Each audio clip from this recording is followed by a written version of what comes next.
Everyone, good morning, শুভ সকাল। কেমন আছো তোমরা সবাই? আশা করি ভালো আছো, সুস্থ আছো। আমিও ভালো আছি। তো কাজ করছিলাম, তো ভাবলাম তোমাদের সাথে কাজটা শেয়ার করি। তো বাবুর আজকে কোনো ব্লগ ভিডিও শেয়ার করছি না। আজকে আমার বাবু যে হোমমেড স্যালাক্সটা খায় না, ওটা তো শেষ হয়ে গেছে। তো ওটা আবার নতুন করে বানাচ্ছি, তো ওটাই আজ তোমাদের সাথে শেয়ার করব। যেহেতু আমার বাচ্চার ওজন কম, প্রিমেচিওর বেবি, তো তার জন্য ওকে কীভাবে দিই, হোমমেড স্যালাক্সটা বানাই, তো সেটাই আজ তোমাদের সাথে শেয়ার করব। তো চলো পুরো ভিডিওটা দেখো, ওকে খাওয়াবো সেটাও শেয়ার করব তোমাদের সাথে। প্রথমেই যে সমস্ত কিছু আমি দিয়ে স্যালাডটা বানাবো সেটা ঢালার জন্য একটা থালা নিয়ে নিয়েছি, আর একটা ছোট বাটি মাপ করে প্রথমেই এক বাটি চাল নিয়েছি, যে চাল আমরা ভাতে খাই সেই চালই নিয়েছি। আর নিয়েছি এক বাটি মসুরির ডাল, আর কিছুটা পরিমাণ নিয়েছি আমন্ড বাদাম, আর কিছুটা পরিমাণ নিয়েছি কাজু বাদাম।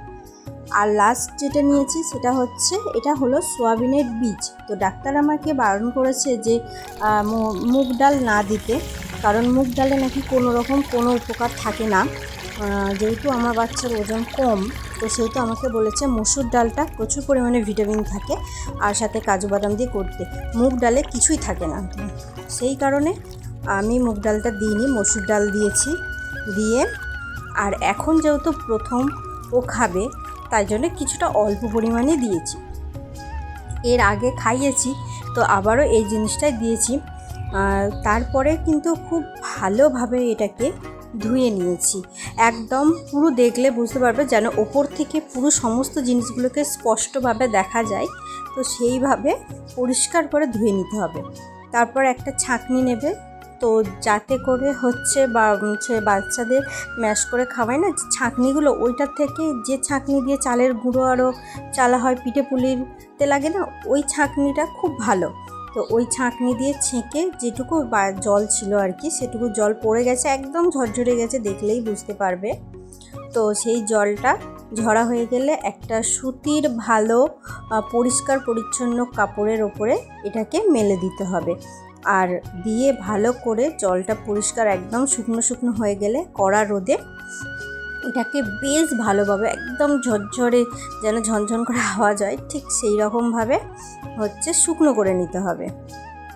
খুব ভালোভাবে রোদ খাওয়ানো হয়ে গেছে। আমি কিন্তু অনেকটা বেশিক্ষণই রেখে দিয়েছিলাম, কারণ জিনিসটা খুব সুন্দরভাবে ঝরঝরে হবে। তারপর তো আমি এটা বিকালে তুলেছিলাম, তো সারাদিন রোদের মধ্যেই ছিল।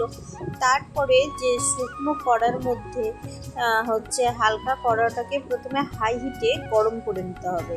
তারপরে না এটা সমস্ত কিছু দিয়ে, আর গ্যাসটাকে একদম লো করে মুচমুচে করে, পুরো একদম খাস্তা টাইপের, ক্রাঞ্চি টাইপের এটাকে নেড়ে টেড়ে বেশ মুচমুচে করে নিতে হবে, ভেজে নিতে হবে আর কি।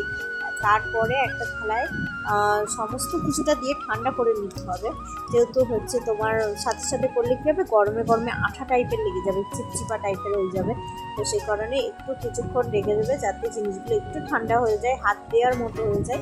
তো তারপরে এটাকে একটা মিক্সিং জারে খুব ভালোভাবে একদম ঝরঝরে, একদম মোলায়েম করে একটু ঘুরিয়ে নিতে হবে। ঘুরিয়ে নিলেই দেখা যাবে যে জিনিসটা কেমন হয়েছে। একটু দানা দানা, যদি বাচ্চা একটু বড় হয়, এই 8-9 মাসের বাচ্চা হলে তারপরে একটু দানা দানা থাকলে অসুবিধা নেই। আর যদি একটু 6 মাসের পরই খাওয়াই, তো একটু ভালো করেই পেস্ট করে নিলেই ভালো হবে। একদম সুন্দর করে পেস্ট করে ঘুরিয়ে নিয়ে একদম মোলায়েমভাবে করে নিতে হবে। আর তো দেখতেই পাচ্ছ কতটা মোলায়েম হয়েছে, একদম মিহি হয়ে গেছে। তো এবার এটাকে একটা ছাঁকনির সাহায্যে ছেঁকে নেব। তো বাচ্চারা যে ছাঁকনিটার সাহায্যে ভাত খাবার ডলে খাওয়ায় না, ওটার থেকে যে পাত্রটায় পিঠে পুলির চালের গুঁড়ো আরও ছাঁকা হয়, তো ওটা বেশি ভালো হবে। তো এটা দিলে কি হয়, খুব ভালোভাবে মিহি হয়ে পড়ে, আর ওইটাতে একটু দানা দানা পড়ে যায়। তো সে কারণে আমার জন্য এটাই ভালো। তোমাদের যেটা সুবিধা হবে তোমরা সেটা ব্যবহার করতে পারো। তো এইভাবে আস্তে আস্তে করে হাত দিলে বুঝতে পারবে একদম পুরো আটার মতো হয়ে গেছে। তো চলো এবার এটাকে জারে ভরে নেওয়া যাক। আর এটা আমি করেছি একটু বেশি দিনের জন্যই করেছি, আর ওটা অল্প একটু হয়ে গিয়েছিল, তো ওটা আর এর সাথে মেশাবো না, কারণ ওটা আলাদা, এটা আলাদা, তো নষ্ট হয়ে যেতে পারে। সে কারণে ওটা রেখে দিয়েছি। আর এই স্যারেলাক্সটা বানিয়ে সন্ধ্যাবেলা সকালের টিফিনে যে যেমন বাচ্চাদের দিতে চায় খাওয়াতে পারো। আর লাস্ট যে ছেঁকে দানা দানাটা রয়েছে না, ওটা আমি আরও একবার ঘুরিয়ে ছেঁকে নেবো। তো দেখো আমি যেটুকু নিয়েছি আঞ্জাতে পুরো এই জারটা পুরোপুরি ভরে গেছে। তো বাবুর যে ফর্মুলা মিল্ক খায় তারই চামচ ছিল, তো এটা দিয়েই মেপে 1 চামচ এখন দেব, মানে প্রথম 1 চামচই দেব, তারপরে আমি ওর খাওয়া দেখে তারপরে কমাতে বা বাড়াতে পারবো। আর সবসময় চেষ্টা করবে যে বাচ্চাদের যখনই কোনো হোমমেড জিনিস বানাবে তো সেটা একদম এয়ারটাইট কন্টেনার বা কোনো কাঁচের জিনিসের মধ্যে রাখা, যাতে খুব বেশি করে হাওয়া ঢুকতে না পারে, তো তাতে করে অনেক দিন ভালো থাকবে। তো আমি এটাকে এর মধ্যে 1 চামচ দিয়েছি, তারপরে এক টুকরো আপেল কুচি কুচি করে কেটে দিয়েছি। তো এটাই এখন ওর বাবুকে খাওয়াবো। তো আপেলটা দিলে কি হয়, চাল ডালের গুঁড়ো তো একটু পাতলাই হয়, তো সে কারণে আপেলটা যেহেতু আমার বাচ্চা একদম শুধু খেতে চায় না সেদ্ধ, সে কারণে আমি চাল ডালের সাথে মিশিয়েই খাওয়াই, এই হোমমেড স্যারেলাক্সের সাথেই খাওয়াই। আর ও এটা খুব সুন্দর খায়, যেহেতু আপেল দেওয়ার কারণে একটু মিষ্টি মিষ্টি ভাব আসে, তো খাই। তো দেখলে তো এবার তোমরাও খুব সহজে বাড়িতে বানিয়ে তোমাদের বাবুদের খাওয়াতে পারবে।